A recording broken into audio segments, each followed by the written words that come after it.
আজকে 3 সপ্তাহ ক্রস করে 4 সপ্তাহ অতিবাহিত হতে যাচ্ছে। আমরা এখনো পর্যন্ত হাদী ভাইয়ের বিচার আমরা নিশ্চিত করতে পারি নাই। ওসিয়ত হাদী ভাই একটা ওসিয়ত করছিল, আমাকে মাইরা ফেলুক, আক্ষেপ নাই, দুঃখ নাই, কিন্তু আমার মৃত্যুর বিচারটা যেন আপনারা নিশ্চিত করেন। দুঃখজনক বিষয়, হাদী ভাই মৃত্যুর আজকে 3 সপ্তাহ ক্রস করে 4 সপ্তাহ অতিবাহিত হতে যাচ্ছে। আমরা এখনো পর্যন্ত হাদী ভাইয়ের বিচার আমরা নিশ্চিত করতে পারি নাই। যেসব গোয়েন্দা সংস্থা, সরকারি সংস্থা হাদী ভাইয়ের সাথে, আমরা ফেসিবাদে আমলে দেখেছি, চোখের ইশারায় যদি বিএনপি জামাত প্রোগ্রাম ঘোষণা করতে, চোখের ইশারায় সেখানেও গোয়েন্দারা চলে যাইতো না? চোখের ইশারায় প্রোগ্রাম ঘোষণা করছে, সেখানেও চলে গেছে।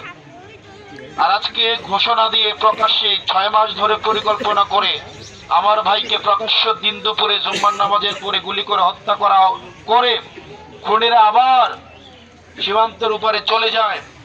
আর আমাদের দেশের গোয়েন্দা সংস্থা, আইন শৃঙ্খলা রক্ষাকারী বাহিনী কোনো ভূমিকা রাখতে পারে না আজকে পর্যন্ত। সেটি আমাদের জন্য লজ্জার।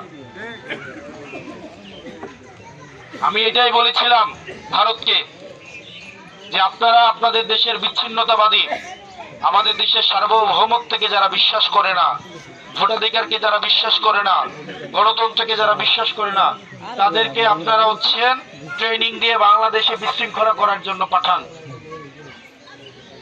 আপনাদের দেশের যারা বিশৃঙ্খলা যারা করে, আপনাদের দেশের যারা বিচ্ছিন্নতাবাদী আছে, পৃথিবীর অন্য কোনো দেশ আপনাদের প্রতি যেন এমন আচরণ না করে, শীঘ্রই আপনাদের দেশের বিচ্ছিন্নতাবাদীদেরকে দেখবেন কেউ না কেউ, আপনারা যেভাবে আমাদের দেশের বিচ্ছিন্নতাবাদীদের শেল্টার দিচ্ছেন, আপনাদের বিচ্ছিন্নতাবাদীর যেন কেউ না কেউ এভাবে শেল্টার না দেয়।